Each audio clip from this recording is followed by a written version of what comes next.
What's going on, everybody? My name is Aiden and welcome back to another video. Ladies and gentlemen, I feel like this is the perfect time to talk about a player that has really stepped up massively for the Chicago Bulls, and that player is Coby White. Now, you might be saying, why are you talking about Coby White now? He's had 15 games of unbelievably strong three-point shooting. He's done really well from the three-point line. Why are you talking about him now when he's actually struggling from the three-point line? Why are you going to talk about him now when he's actually struggling from the field? And that's because that's where you truly get to learn the most about a player. It's great to see him in the highest of the highs. It's great to see him when he's unbelievably hot from the three-point line, when he's had breaking franchise records for the Chicago Bulls. That is probably the most peak time to talk about Coby White. We get to learn a lot when a player struggles. And even in these struggles, I think Coby White has done a phenomenal job for the Chicago Bulls. And I want to take a deeper dive into the things that I've liked about Coby White over this stretch of games. And of course, that hot streak as well. There's a lot to dive into here. But before we get any further, if you like the video and you want to see more from me, drop a like, drop a follow, and or subscribe if you are new. And let me know in the comments below your thoughts about the Chicago Bulls, Coby White, and what are your things that you like about him? What are the things that you may not necessarily like about what he's doing right now, and stuff in between. Now, you're going to get a lot of casual fans, not even Bulls fans, that still say Coby White's a bust, that people still want Coby White to get traded. There are certain Lakers fans out there that would just want to throw Coby White in any sort of trade to get him over to the Lakers, not knowing the type of player he has been for the Chicago Bulls. But the stats don't lie. This guy's averaging close to around 20, if not more than 20 points per game in the last 15 games for the Chicago Bulls. He's done very well from the three-point line. Again, I think 14 straight games we had 3+ 3-point shots made in a game. That's a franchise record for the Chicago Bulls. Out of all the Bulls players that we've had across the generations, or the years, the 90s, the 80s, the 70s, the 2000s, 2010s, whatever you want to say about that situation. I wouldn't necessarily say generations, but whatever the case may be. We have seen a hefty amount of Bulls players play. We have seen some very good and talented three-point shooters, even in recent history with guys like Zach LaVine. Yet Coby White was the one to have that franchise record. That's a huge accomplishment for him. Not only has he been good from the three-point line, he's been very good on the defensive end. I think the defensive rating is actually not very good in its entirety, but of course that's a lot to do with the other players around him as well. He definitely tries his best, we'll put it in that way, and he's done fairly well playmaking wise. So again, there's what's not to like for Coby White. Well, this is why I talk about him today, because there are some people that still believe Coby White is a very good three-point shooter. And I must say, in the last 3 games for the Chicago Bulls, he has struggled from the three-point line. I believe he was 0-7 in this last game. I think I saw a stat somewhere on the watch-along. Someone may have said this. I don't know if it's accurate or not, but I'm going to say it here. And if it's not accurate, you can let me know in the comments below. But Coby White has missed the last 16 threes he has taken for the Chicago Bulls. That is a lot of threes to miss, ladies and gentlemen. So I think it's safe to say from the three-point line, he's had a great franchise record. He's come off of that struggling. And that is something we're going to have to take head on. But despite those struggles, there's still so much to like about Coby White. And that's why this, in my eyes, is the perfect time to talk about him. So let's get started. Obviously, the one thing that I love about Coby White is how vocal of a leader he has become. Look, he has struggled sometimes, and it is as simple as that. Sometimes the efficiency of his game is not there, even though he's really trying to produce at a very high level, and still producing at a very high level even when he struggles. But he's become a vocal leader. Look, we have a lot of young guys. We do. We've got Dalen Terrys, we've got Julian Phillips, we've got Ayo Dosunmu, we've got Patrick Williams, we still have Coby White, we've got guys like Adama Sanogo, we've got guys like, who else do we, Batim, and stuff of that nature. Again, I'm just blanking out a little bit here. We've got so many young guys. That's the moral of the story here. And some of these young guys, whether we like it or not, in this situation have to become leaders in some way, form, or fashion. Now, leadership is a very interesting topic because there's no true definition of what a leader is and how a leader is supposed to be.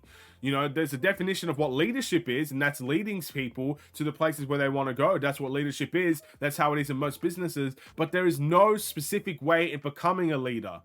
There's many ways you could do it. You could be a leader by example. You could be a vocal leader. You could be a leader by action. You could be a leader in terms of maybe man management, but not necessarily a vocal leader. Maybe you're more a one-on-one type of leader, trying to get people in the right direction on a one-on-one conversation. There's many ways to be a leader. There's many ways to get the team the results that they need to get.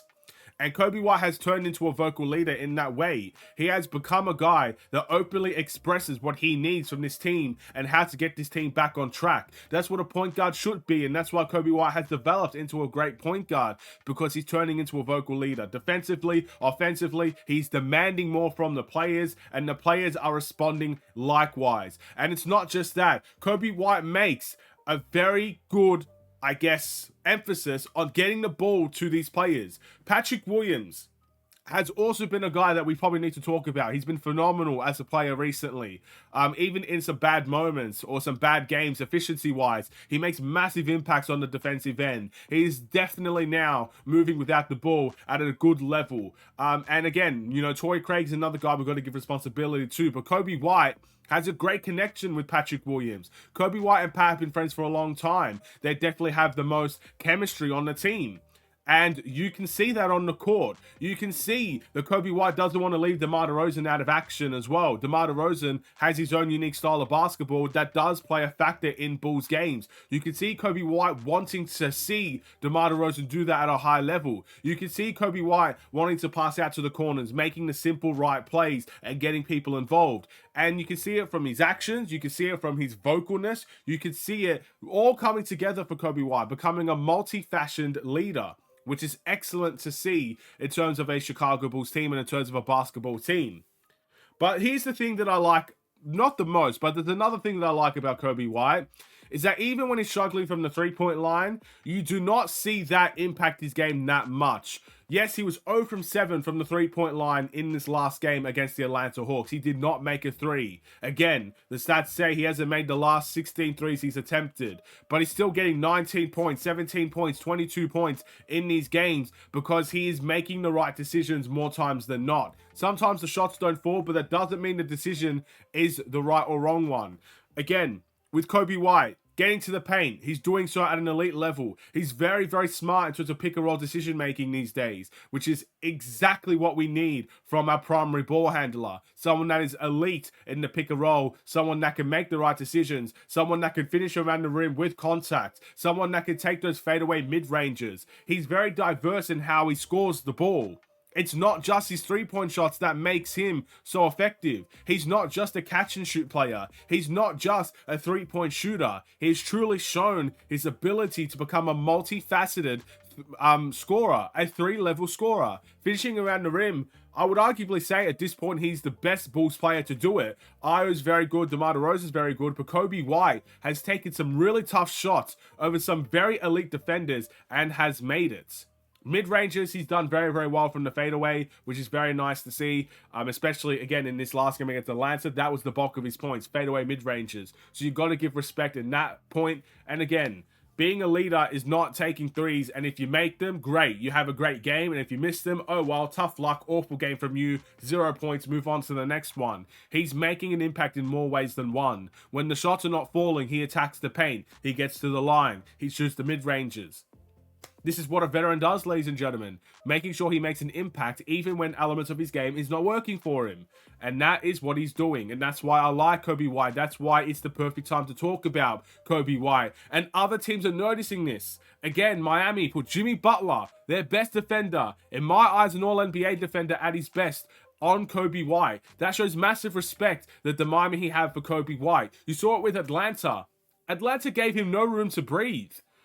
Again, I said it in the watch-along. You could probably smell the opposition's breath by how close they were to Coby White. Ain't nobody giving him any space from the three-point line. The only threes he really had were contested or from in transition, which again, some not great decisions, but again, still like the confidence though. And that's why he made an impact when it comes to pick and rolls and stuff like that, because it gives him a little bit of room to make some plays. Good to see, right? Teams are showing respect to Coby White now. Teams are not just letting Coby White be a three-point shooter anymore. They're trying to make him beat those teams in other ways, and he is doing it.